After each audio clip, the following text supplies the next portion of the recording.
Boa noite, meus amados irmãos. A graça e a paz do Senhor Jesus Cristo a cada um de nós. Amém?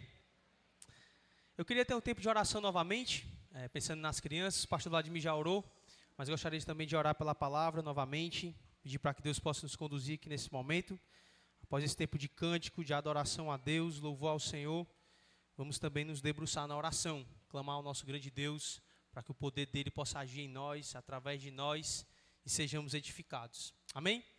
Vamos orar, pedir pela graça de Deus. Pai, mais uma vez suplicamos a Ti, como já foi suplicado, mas continuamos aqui em clamor, Senhor. Sabemos da nossa dependência do Teu Santo Espírito e que sem Ti nós nada podemos fazer. Quebranta os nossos corações, que todos nós, os adultos, os jovens, as crianças, saiamos daqui, Pai, dessa comunidade mais parecidos com o Teu Filho. Que o sangue de Cristo na cruz do Calvário, que nos uniu, também nessa noite nos purifique, nos limpe de todo pecado, nos molde a imagem do Senhor mesmo, para que em nós e através de nós a Tua luz resplandeça, e o Senhor receba a glória através das nossas vidas. Que as nossas famílias, que os nossos lares, possa ter ali, ó Pai, o Senhor como centro, e que ao buscar ao Senhor, ao amar ao Senhor, as pessoas vejam o poder do Senhor em nós, e assim rendam glória a Ti. Ao ver as nossas boas obras, exaltem ao Deus que nos capacita a amar e a servir. Que Teu poder age em nós, que a Tua palavra nos transforme, nos quebre, nos fira, para que assim possamos sair daqui também curados, animados e fortalecidos para a Tua própria glória. É o que nós Te pedimos e Te clamamos em nome de Jesus. Amém. Eu peço para que os irmãos abram sua Bíblia em Deuteronômio capítulo 6. E enquanto os irmãos abrem, eu peço para que as crianças possam sair ordeiramente, tá bom? Sem correr, se dirigir às suas salas, para que lá também recebam um tempo de culto, adoração a Deus, na linguagem delas, tá certo? E os irmãos abram sua Bíblia, por favor, em Deuteronômio, mais uma vez, capítulo 6. Esse mês em especial nós temos falado muito a respeito da missão de Deus. E temos falado especialmente sobre a família missional. A nossa família tem que ser um lar que glorifica a Deus, que torna o nome do nosso Deus conhecido. E hoje em especial eu fiquei com o tema: a missão começa em casa. Mas antes de dar início aqui à exposição de Deuteronômio capítulo 6, eu gostaria de falar a história de um homem que na véspera de Natal, ele havia mandado um convite para os seus familiares, para que eles se reunissem ali, e ali pudessem desfrutar de uma noite de comunhão, de muita alegria, como normalmente é às vésperas de Natal, aquele momento alegre, onde a gente se confraterniza, troca presentes, um momento muito maravilhoso ali. Mas, infelizmente, naquela noite, nenhum convidado foi. Nenhum convidado se fez presente. E aquele homem, preparando o banquete ali ainda, organizando as coisas, a mesa, achando que ia chegar a família, ele olha pela janela e ele vê um pai brincando com sua filha, se divertindo. E aquele homem pensa: poxa, como eu gostaria de também ter os meus filhos assim. Como eu gostaria de desfrutar de um tempo assim com os meus filhos. Mas aquele homem, durante a sua vida, errou, fracassou. E naquele momento ele percebeu que ele estava colhendo os frutos de más decisões que ele tomou no passado. Mas ele decide fazer uma coisa radical. Naquela mesma noite ele organiza um papelzinho informando que ele morreu. E ele envia para os seus familiares, convidando todos eles para o velório. E adivinha o que acontece no outro dia? Todos vão para a casa dele. Mas tem uma surpresa. Quando chega lá, eles se deparam com um homem vivo, e o homem simplesmente diz: é necessário eu morrer para que vocês me valorizem? É necessário eu morrer para que vocês venham até a minha casa e desfrutar de um banquete de grande alegria? Essa história serve para ilustrar as vezes em que nós, muitas vezes, esperamos que as coisas morram para que a gente de fato dê valor. Às vezes esperamos que a nossa família chegue à ruína para valorizar o nosso cônjuge. Às vezes esperamos que os nossos filhos se percam na faculdade, no mundo, no meio desse mundo secularista, para depois começar a orar de fato por eles, a amá-los de fato, a ensinar de fato a palavra de Deus para eles. Mas isso não é preciso. A palavra de Deus nos instrui que antes disso, nós precisamos alimentar no dia a dia uma fé pujante, para que a nossa família não morra lá na frente e a gente não acabe, muitas vezes, chorando por algo que a gente não fez no passado. Deuteronômio capítulo 6 vai querer trazer instruções a respeito disso. Eu gostaria de ler somente o versículo 4 antes da exposição como um todo, para que os irmãos possam se contextualizar da passagem e assim a gente tirar alguns princípios práticos que não serão apenas para a família em si, família pensando aqui no laço sanguíneo, mas princípios práticos também para o discipulado. Lembrando que não faz muita diferença a forma como a gente educa uma criança e a forma também como a gente está discipulando pessoas que estão iniciando na fé.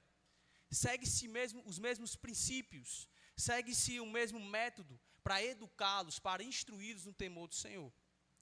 Então, a gente vai tirar princípios básicos pensando, obviamente, na família, mas também você pode observar que esses princípios servirão também para aqueles que discipulam, que ensinam, ou seja, para toda a igreja que tem esse primordial papel, tá certo?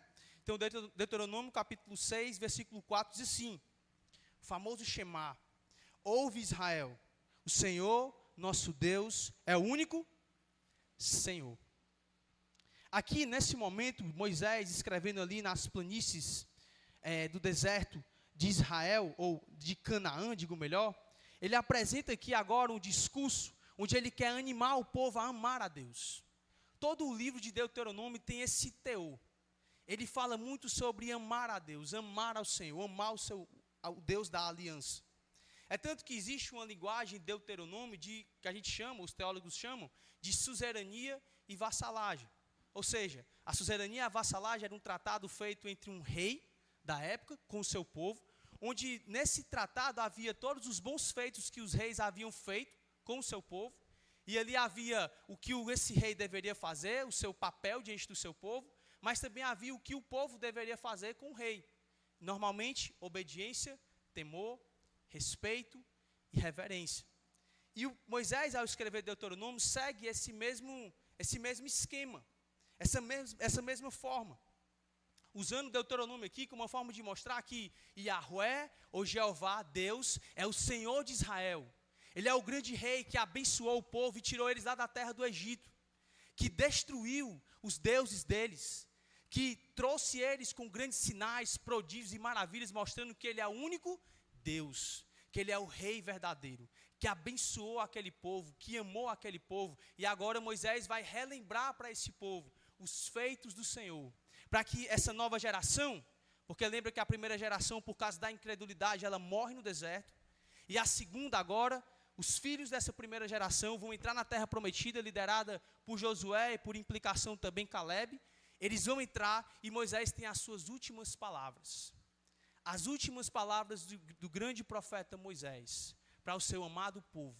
O que eles deveriam fazer. Como eles deveriam viver.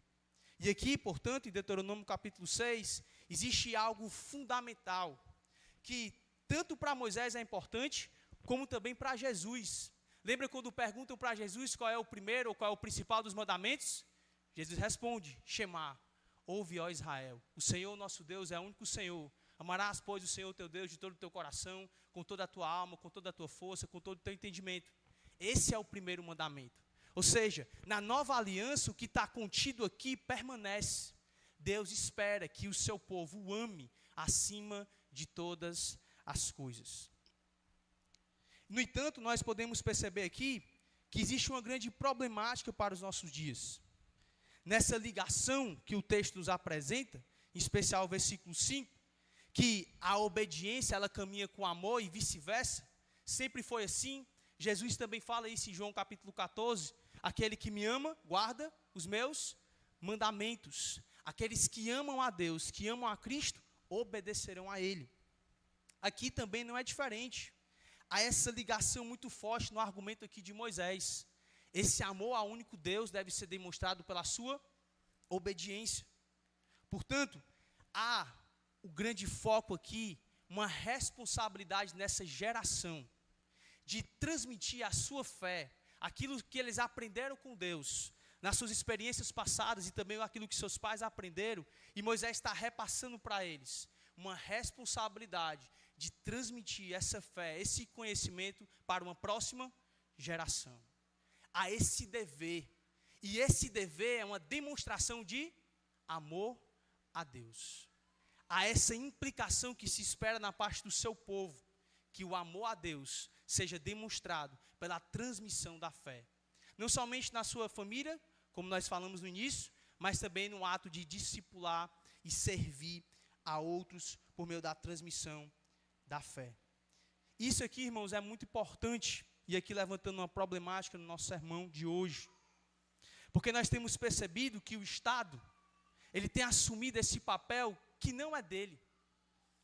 Nós temos percebido que nós temos muitas vezes terceirizado ou transferido a responsabilidade que é dos pais para a igreja, para tios, avós, para um discipulador, para o pastor, ou muitas vezes para a própria escola. Temos muitas professoras aqui na igreja e a gente escuta muitos relatos do tipo.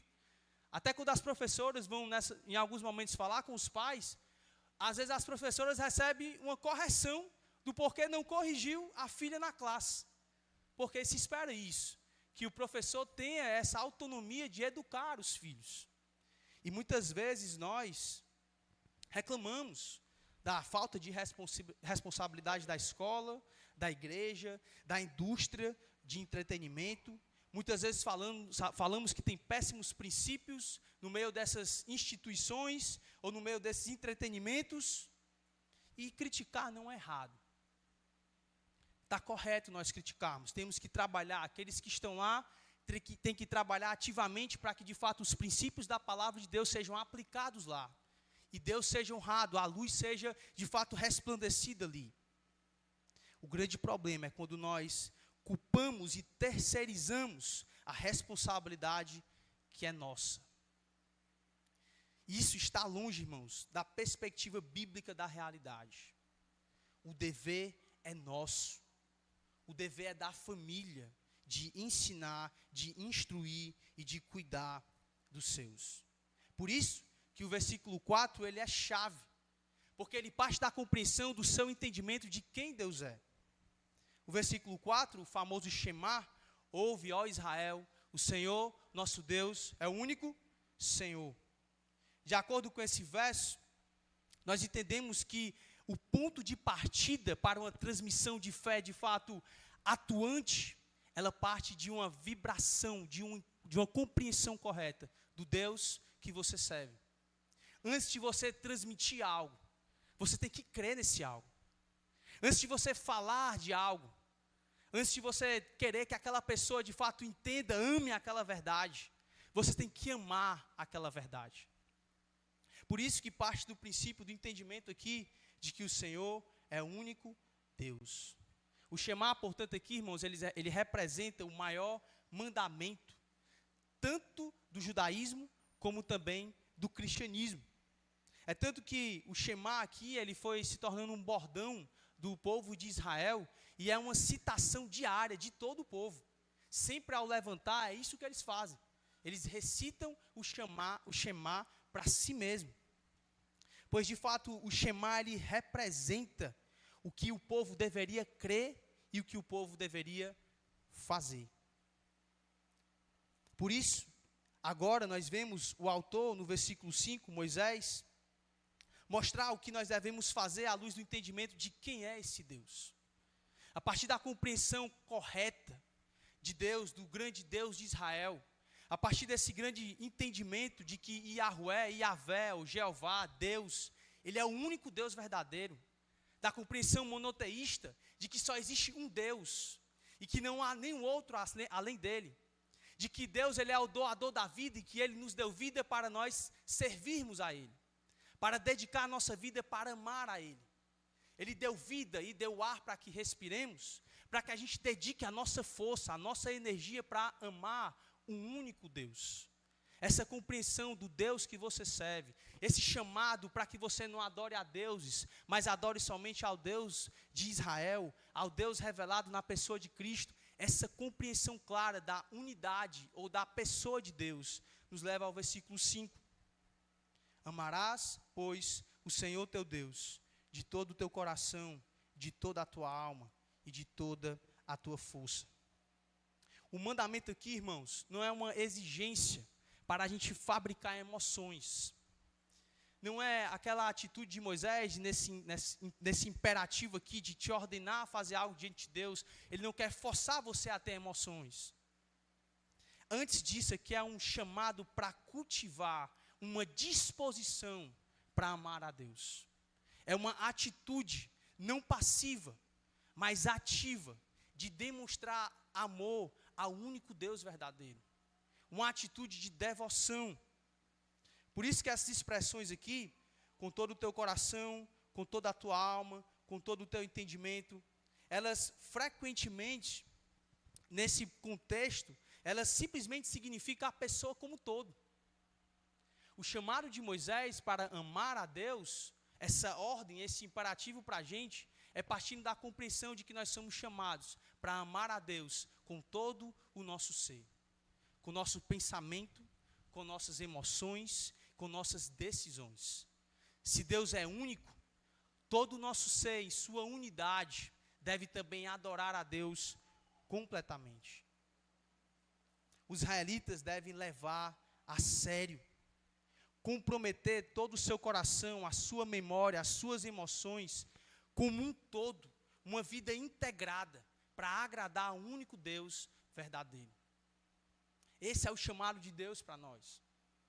Essa compreensão, irmãos, de que primeiramente nós precisamos amar, para poder ensinar, é extremamente importante. Não tem como você passar uma verdade para outra pessoa, verdade essa que de fato vai inculcar, vai instruir, vai fazer a outra pessoa desejar seguir essa verdade, se você mesmo não ama ela. O pai ou a mãe tem que amar a Deus antes de tudo. Tem que amar o Senhor com todo o seu coração, para que a transmissão da sua fé, ela de fato seja real. A fonte de todo o meu ser, o Criador, o bondoso e gracioso Pai, Ele deve ser adorado de forma exclusiva, espontânea e com tudo que eu tenho.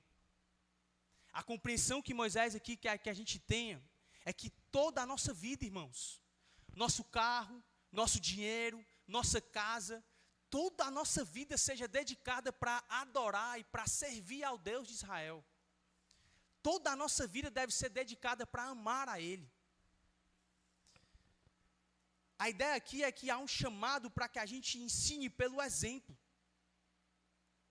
A primeira orientação aqui dada é que o amor a Deus, ao Deus de Israel, deve ser dedicado ao internalizar a palavra dele ao nosso próprio coração, ao cuidar de si mesmo, para que pelo exemplo eu possa ensinar para o meu filho o que é que de fato eu valorizo e amo. E quando o meu filho olha para mim, e eu pergunto, e as pessoas perguntam o que é que seu pai mais ama, o que é que a sua mãe mais ama, sem pestanejar ele vai dizer: é Jesus Cristo, é o Senhor Jesus. O papai anda com Cristo. As suas finanças, a sua vida, as suas decisões, tudo gira em torno de Cristo, para agradar a Cristo. O princípio fundamental para educar os filhos aqui, irmãos, é de fato essa compreensão de que você o ama acima de tudo. Se você quer ser como a mãe de Timóteo, como a avó de Timóteo, que vai ensinar a palavra de Deus para os seus filhos, você mesmo precisa conhecer essa verdade, internalizar essa verdade para si mesmo, irmãos. Muitas vezes nós temos essa mania de exigir do outro aquilo que nem eu mesmo faço. Quando você quer incentivar o seu filho para vir para a EBD, para que ele seja comprometido com a igreja, antes de tudo você tem que demonstrar esse comprometimento. Se quando você acorda pela manhã, você demonstra preguiça, falta de interesse, o que é que seu filho vai estar vendo? Para o trabalho você acorda cedo. Para fazer outras atividades você se empenha, se organiza. Para fazer uma viagem você começa a pagar no início do ano. Nada contra isso, irmãos, isso é excelente. Isso demonstra planejamento, dedicação, esmero no seu trabalho. Mas essas coisas que você faz, ela é pensando em Deus ou é por amor a si mesmo? O que os nossos filhos veem na gente? O que os nossos discípulos veem na gente? Você fala sobre comprometimento com a igreja, com o reino de Deus. E você não move um dedo para ofertar em missões. Quando aperta a sua vida financeira, a primeira coisa que você faz é deixar de servir os missionários. Quando você está cansado, a primeira coisa que você faz é negociar o seu próprio devocional, a sua vida de oração, a sua vida em comunidade. O amor, irmãos, antes de tudo, ele é demonstrado por aquilo que eu faço. Jesus diz que é aqueles que ouvem e guardam a palavra, que são edificados sobre a rocha. Não é só o ouvir, não é o quanto que você sabe que demonstra amor a Deus, mas é o quanto que você vive essa verdade, que demonstra amor a essa pessoa, ou às três pessoas da Trindade, Pai, Filho e Espírito Santo. O seu alvo, portanto, como pai, discipulador, aqueles que ensinam, deve ter como alvo progressivo o se tornar como um escriba, que Jesus mencionou lá em Mateus capítulo 13, versículo 52, que conhece tão bem as Escrituras, que tira do seu depósito coisas velhas e coisas novas. Ou seja, é alguém que tanto ele tira coisas de pessoas que já entenderam, que já compreenderam, ele aplica para si, ele aprende com outros, como ele mesmo também, ao meditar nas sagradas letras, ele tira coisas novas, aplicando para si mesmo essas verdades. Certa pessoa disse que uma mensagem preparada com a mente atinge uma mente, mas uma mensagem preparada com a vida atinge uma vida. Quanto mais da palavra de Deus você retiver no seu coração, quanto mais essa palavra transformar o seu próprio coração, mais essa palavra que incendeia a sua vida, incendiará a sua família. Mais essa palavra que transforma você, mais transformará aqueles que lhe rodeiam. O amor a Deus é a primeira compreensão clara daquilo que Deus espera de mim e você. Viver antes de falar. Ser antes de fazer. Isso é mais importante do que o quanto que você sabe. Isso é mais importante, irmãos. As duas coisas são importantes, mas elas devem caminhar juntas progressivamente. É por isso que ele diz sobre a palavra de Deus no versículo 6. Estas palavras que hoje te ordeno estarão no teu coração. Essa ideia de que a palavra estará no teu coração, essa frase ela é traduzida a partir de duas palavras hebraicas que significam no íntimo do homem. Ou seja, 5 capítulos mais tarde, Moisés vai deixar mais claro esse conceito. No capítulo 11, versículo 8, ele vai dizer com a ideia de gravar estas palavras no teu coração. A ideia aqui é que a palavra tem que ser colocada ou ser posta em algum lugar. Ela tem que ser inserida lá intencionalmente. O chamado aqui de Moisés é para que você possa, de forma intencional, colocar essas verdades em si mesmo. O amor ao grande Deus de Israel, ao único Deus verdadeiro, demonstrado por uma vida de obediência, também é demonstrado com a forma intencional de colocar as verdades de Deus dentro do nosso coração, compreendendo, meditando, praticando. As formas são conhecidas por nós, irmãos. Leitura da palavra, conversas intencionais uns com os outros sobre a palavra, ouvir pregações, talvez o mais importante, meditar diariamente na palavra. Quando o nosso coração está cheio dessa palavra, ela afeta a nossa vida como um todo. Lembra de Provérbios capítulo 4, versículo 23? De tudo que se deve guardar, guarda o teu coração, porque dele procede as fontes da vida. É aqui que é o centro do nosso ser. É aqui que eu tenho que encher a palavra de Deus. É aqui que eu tenho que colocar as verdades de Deus e meditar nela diariamente, fixando essas verdades, lembrando dessas verdades, sendo intencional com essas verdades. A ideia do amor por Deus sobressai todo o livro de Deuteronômio. Deus, ele não quer, irmãos, uma obediência meramente legalista, vazia. Pelo contrário, ele merece e ele espera uma obediência cheia de devoção, paixão, alegria e espontaneidade. as misericórdias de Deus no passado deveria promover naquele povo, no presente, paixão e devoção, amor sincero ao grande Deus de Israel. Fazer as coisas, irmãos, por amor a Ele. Fazer as coisas por obediência, porque eu sou apaixonado por Ele. Vir ao culto não de forma obrigatória. Ler a palavra não de forma obrigatória. Mas fazer isso porque Ele morreu por mim. Ele deu a vida dele por mim, portanto eu quero também dar a vida todinha para Ele. Eu quero me gastar por inteira a sua obra. A compreensão daquilo que Ele fez no passado afeta a forma como eu vivo no presente. É por isso que Moisés, nos seus 4 discursos ao longo do livro de Deuteronômio, ele vai relembrando o que o Deus de Israel fez. À medida que ele lembra de algo, ele exorta o povo a algo. Sempre ele faz esse movimento. Quando lembramos os feitos de Deus, isso deve mover o nosso coração para servi-lo mais ativamente, com mais empenho, com mais dedicação. Portanto, irmãos, a expressão mais natural do meu amor por Deus e da palavra dele no meu coração é que vão influenciar os meus filhos com o meu amor e minha vida alicerçada na Bíblia. É através disso que nós iremos de fato educar uma nova geração a amar a Jesus também com todo o seu coração. É vivendo antes de tudo essa verdade. É amando esse povo aqui antes de tudo. Antes de você falar, meu filho, se comprometa com a igreja, se comprometa com o reino. Antes de você falar no discipulado, seja empenhado, dedicado, esforçado. Cuide bem de si mesmo. Ame essas verdades por si mesmo. Para que ele possa ver em você o exemplo de cristão que ele tem que seguir. Para que ele veja em você a devoção e o amor que ele tem que ter por Cristo. Pelo Rei Jesus, pelo nosso grande mestre. Portanto, a responsabilidade de ensinar os filhos é dos pais. A questão não é se você ensinará ou não, mas se você obedecerá ou não a palavra de Deus. A responsabilidade é sua, o papel é seu, o dever está nas suas mãos. Portanto, como nós podemos aplicar esses princípios dos nossos lares? No verso 7 a 9, nós vemos 3 princípios básicos. Hoje nós iremos ver rapidamente. O primeiro deles está aí no versículo 6 ao versículo 7a.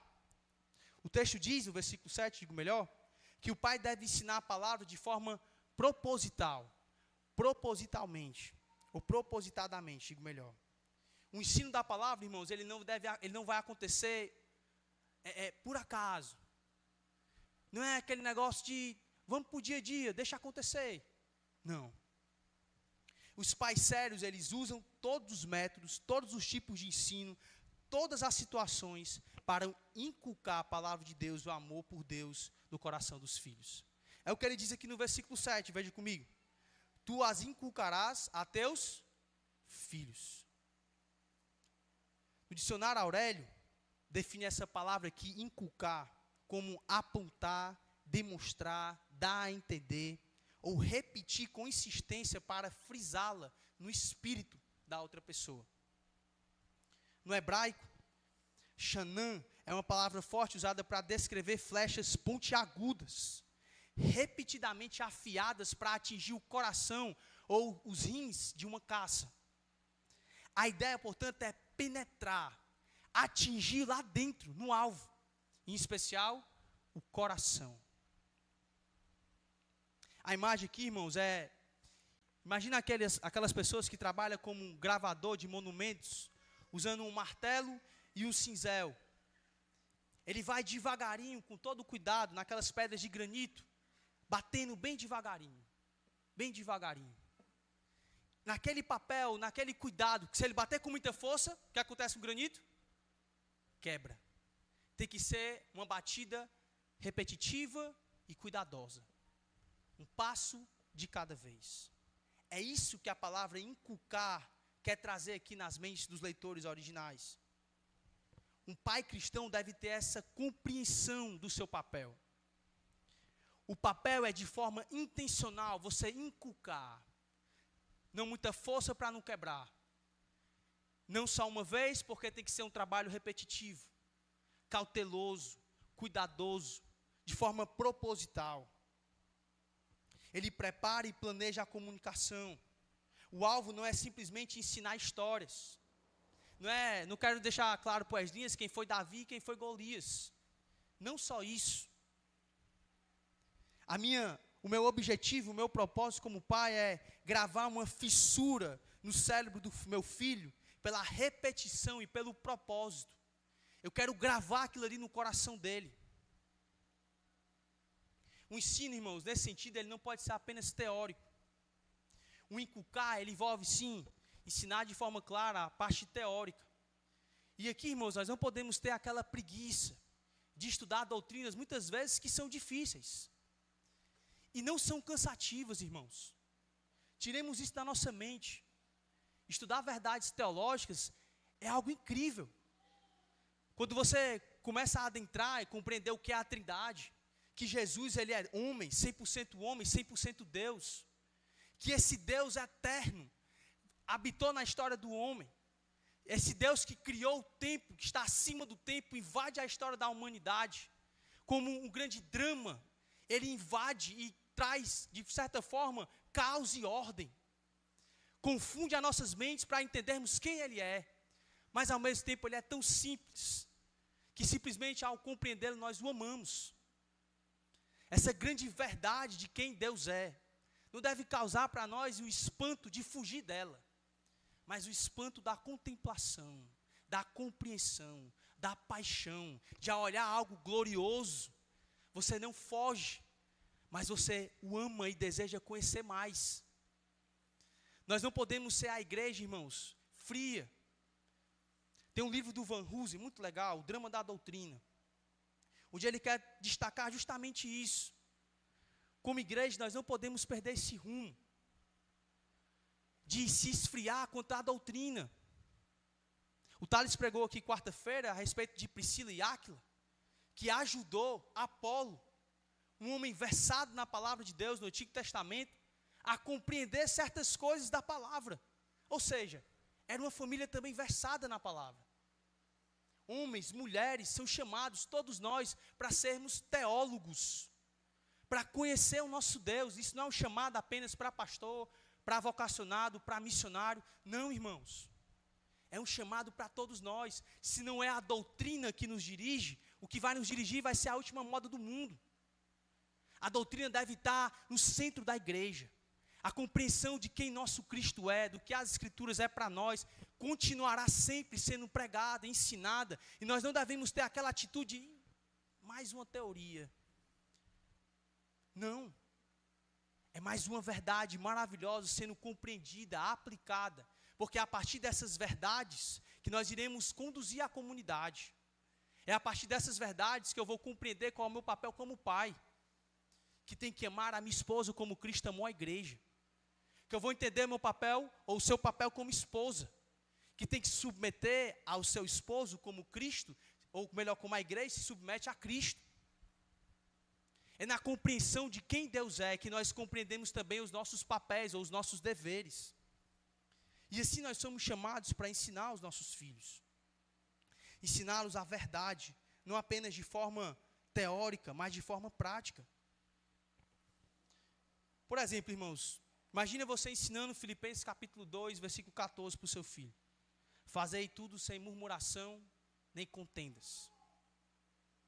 O seu alvo não é simplesmente explicar para ele o que é murmuração e o que é contenda. Isso é muito importante. Tem que ficar claro o que é cada uma dessas palavras.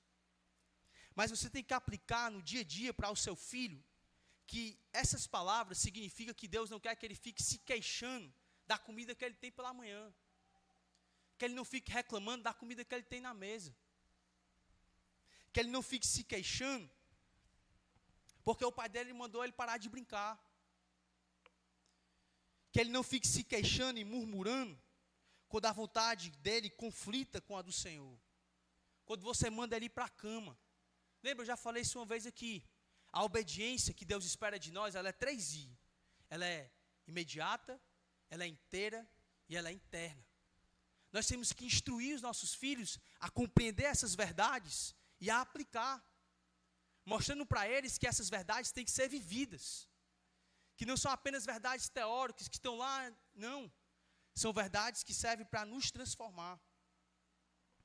você deve inculcar diariamente, caminhando da parte teórica para a parte prática, pensando na sua rotina, como o filho deve caminhar, como deve viver, como deve se comportar, em tudo, ensinando e instruindo de acordo com a palavra de Deus. É um conteúdo, irmão, sistemático, formal ou informal, constante, que inclui as histórias sagradas, os feitos de Deus, toda a obra de Deus como um todo, ensinando de Gênesis a Apocalipse, toda a Escritura inspirada por Deus, útil para o ensino, para a repreensão, para a correção e para a educação na justiça. Ela sendo entregue para o nosso filho, não somente em palavras, mas através de uma vida que está sendo de fato transformada por aquela verdade. Portanto, o ensino requer que você seja proposital. As coisas não vão acontecer naturalmente na sua casa. Um discipulado não vai acontecer naturalmente, irmãos. Não é só você vir para o culto. Não é só você sentar aí, vir toda quarta, todo sábado, todo domingo, sentar aí, assiste e vai embora. Você precisa ser intencional, se aproximar e de forma proposital, trazer a conversa ao centro, para Deus. Falar da palavra de Deus, instruir de acordo com a palavra de Deus, sendo proposital quanto a isso. Além disso, o texto enfatiza também como ensinar. O pai, ele deve ensinar a palavra espontaneamente. Olha comigo o versículo 7 ainda, a parte B, onde ele diz: tu as inculcarás a teus filhos, e delas falarás, assentado em tua casa, e andando pelo caminho, e ao deitar-te, e ao levantar-te.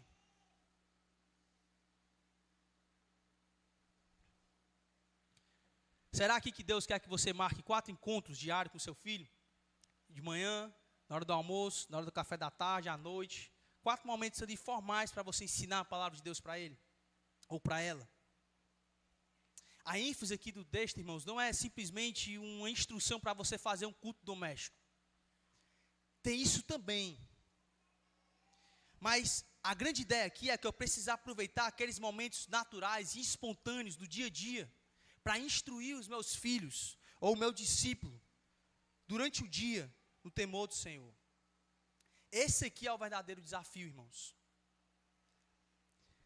O desafio vai ser durante o seu dia, assentado, deitando, se levantando, andando, em todos os momentos, você ensinar a instruir. O uso paralelo aqui, irmãos, de assentado e andando, deitando, se levantando. O texto aqui, ele caracteriza a figura de linguagem chamada merisma. A ideia aqui é representar a totalidade de uma coisa. Deus quer que você faça isso constantemente, em todos os momentos.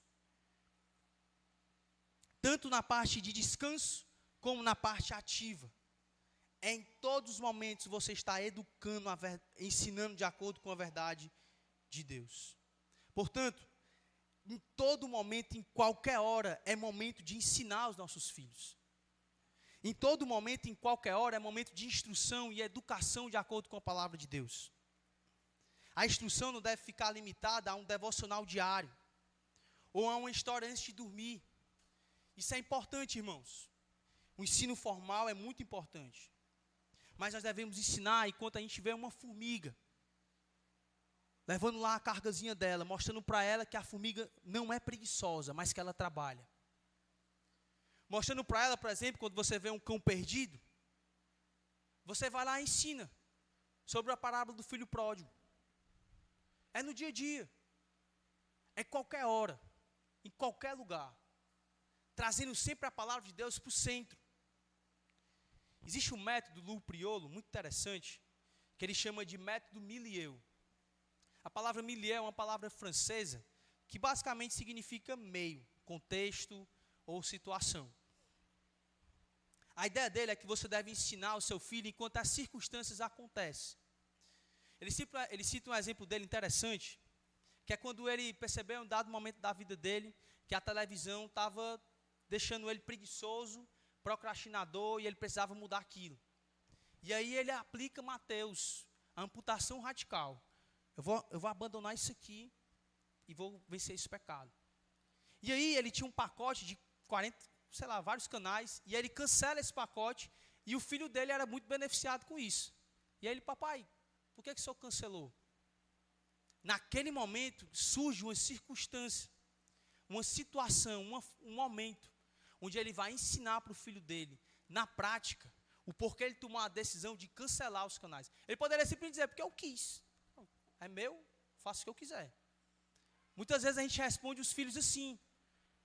Não deixa os filhos participarem da conversa, não traz os filhos para a conversa, não quer explicar para os filhos momentos importantes, onde eles vão para a famosa pergunta, o porquê, papai? Porquê, mamãe? Esse é um momento importantíssimo. Onde você pode, por meio daquele momento, daquela situação específica, onde a criança está interessada em querer aprender, você vai mostrar para ela os princípios da palavra de Deus e mostrar como a palavra de Deus ela é aplicada. E ele passou a mostrar ali para o filho, por meio de perguntas, usando primeiro Mateus, dizendo que Deus ordena, Jesus chama, é melhor você arrancar um olho do que do que ir para o inferno. Arranca um olho, não vai para o inferno, é melhor você ir para o reino do céu sem um olho, do que ir com o corpo todo, com o olho, com tudo para o inferno. Aí ele aproveita para perguntar para o filho, tu acha que isso aqui é literal, filho? Tu acha que Deus quer arrancar o olho da gente? Quer que a gente arranque um olho? E aí o filho responde não. E dali ele começa, pronto filho, aqui é um princípio. O papai está aplicando isso com a televisão. Eu não quero que a televisão tome um lugar na minha vida que não deveria. Como é que, meu filho, você pode aplicar isso no seu dia a dia? Diz aí para mim, explica aí como é que é no teu dia a dia. E aí você vai transformando essas conversas que muitas vezes a criança quer entender, quer saber, de uma forma informal, instruindo com a palavra de Deus. Portanto, essas são as horas mais favoráveis de ensino, onde se cria aquele ambiente, onde a criança quer lhe ouvir. Coloca-se ao seu lado para aprender com você. Não descarte, aproxime a criança. Aproxime o seu discípulo de você. Faça ele compreender como você aplica, como você vive aquela verdade. Nesse sentido, então, aqui o ensino, a palavra de Deus deve ser com ensino espontâneo, inculcando enquanto você faz o que você faz. E por último, ele finaliza trazendo mais um método de ensino. O pai deve ensinar a palavra simbolicamente. Olha o que ele diz aí no versículo 8 e 9. Também as atarás como sinal na tua mão, e te serão por frontal entre os olhos, e escreverás nos umbrais de tua casa e nas tuas portas. Os israelitas, eles praticavam esse mandamento aqui de forma literal. Aqueles famosos filactérios, ou a palavra mezuzá, eram caixinhas que eles colocavam esses versículos, Deuteronômio capítulo 6, versículo 4, como também eles colocavam o decálogo, os 10 mandamentos, dentro dessas caixinhas, escritas em couros. Colocavam como uma forma deles estarem constantemente lembrando desses ensinamentos aqui. Eles levaram a literalidade do texto. Mas é bem claro que o texto não está querendo ser literal aqui. Não seria errado aplicar ou tentar fazer isso de forma literal, isso não é negativo. Muitas pessoas fazem isso, né? Colocam versículos lá na sua casa, no quarto, no carro, em algum ambiente para ficar sempre lembrando. Mas a ideia do texto aqui não é essa. É perceptível isso porque o texto antes, no contexto, vai dizer que a palavra tem que ser gravada no coração. Então o texto aqui é figurativo. Ele quer trazer essa ideia de uma palavra sendo constantemente lembrada, memorizada, tendo ali meios para você estar sempre recordando dela. São símbolos, sinais que apontam para um estilo de vida. A palavra de Deus deve estar em todos os momentos da sua vida. Essa ideia de que a palavra ela vai servir como um sinal entre as mãos e entre os olhos, aponta basicamente, irmãos, para a necessidade constante de ter os mandamentos do Senhor em vista, a fim de observá-lo no dia a dia. É constantemente. Enquanto você está no seu trabalho, enquanto você está com seu filho, com sua filha, com seu cônjuge, constantemente trazendo à memória a palavra de Deus, fazendo com que ela lhe guie aquilo que você faz com as mãos, aquilo que você vê. A palavra de Deus deve trazer instrução para essas coisas também. O ponto aqui é um chamado para viver a palavra de Deus em sua totalidade. Uma lembrança constante de que ela tem que ser vivida na sua casa, que ela tem que ser vivida, antes disso, digo melhor, por você mesmo, no seu coração, na sua casa. Por isso que essa ideia de umbrais da porta, ou seja, é uma madeirinha que protege ali, ou que está ao redor da porta ali, Ou seja, tem que estar ali a palavra de Deus, ou seja, é um sinal que ela tem que estar dominando a sua casa. É a palavra de Deus que dirige as suas decisões do seu lar. É a palavra de Deus que dirige as decisões da sua vida financeira. É a palavra de Deus que dirige as decisões daquilo que você assiste, daquilo que você escuta, daquilo que entra dentro da sua casa. Não é os seus achismos, não é porque o seu filho quer, não é porque a esposa acha interessante, não é porque o marido viu em um canto e achou legal. É a palavra de Deus que rege o seu lar. E essa palavra aqui de portas, ela pode significar, normalmente, no contexto original, que é os portões da cidade. Ou seja, irmãos, parece que Moisés quer trazer uma compreensão para os seus leitores, que a palavra tem que ser vivida individualmente, na sua família e também em comunidade. Referindo aqui aos portões da cidade. A palavra tem que ser vivida de forma integral. Todo o nosso ser, toda a nossa casa, toda a nossa família, todos os nossos irmãos na fé, sendo guiado e alicerçado pela palavra de Deus. O Dr. Hendricks conta a história de um grande pregador chamado Richard Baxter, que durante 3 anos ele pregou de forma incessante, de todo o coração, a um povo muito rico e sofisticado, mas não teve nenhum resultado visível. Baxter, certo dia, ele orou a Deus e disse assim: Senhor, eu fiz algo por este povo, ou melhor, faz algo por este povo, ou então eu morro. Conforme o relato do próprio pregador, foi como se Deus tivesse dito para ele: Baxter, você está trabalhando no lugar errado. Você está esperando que o avivamento venha por meio da igreja. Tente, antes de tudo, pelo lar. Baxter, então, nesse momento, ele começou a visitar lar por lar, família por família, tendo um grande propósito de organizar ou ajudar as famílias a terem um altar familiar. E a partir dali, irmãos, começou-se a, de fato, a ver o mover do Espírito Santo, ateando, na linguagem aqui bem fervorosa, fogo naquela congregação. E a partir dali se fez uma igreja forte. Muitas vezes nós andamos preocupados com avivamentos. Nós desejamos tanto que a igreja de Deus ela seja um povo, de fato, que ama o reino. Nós, pastores, liderança, nós muitas vezes clamamos tanto por isso, irmãos, em oração. Desejamos tanto isso. Que o povo compreenda o seu chamado, entenda para aquilo que Deus lhe chamou e viva essa verdade. Pregamos com esse intuito. Mas homens, entendam. Vocês precisam organizar um altar a Deus nos seus lares. É lá que se começa o avivamento. Muitas vezes, será que nós não estamos muito preocupados a respeito de onde virá esse avivamento? Será que nós estamos trabalhando ativamente no lugar errado? Ou será que o verdadeiro avivamento virá por meio do esforço de pais dedicados ao treinamento espiritual dos filhos no contexto do lar? Que Deus nos dê, irmãos, uma compreensão clara, um anseio, um desejo de promover um avivamento que acontece primeiramente no nosso lar, que se espalhe na nossa igreja e possa atingir o seu alvo principal, Cristo ser conhecido nos confins da terra. Amém? Que Deus nos ajude nisso. Vamos orar, pedir pela graça de Deus. Nosso grande Cristo, te louvamos por tua santa palavra, Deus, e suplicamos para que o Senhor nos ajude como igreja a compreender aquilo que o Senhor espera que façamos.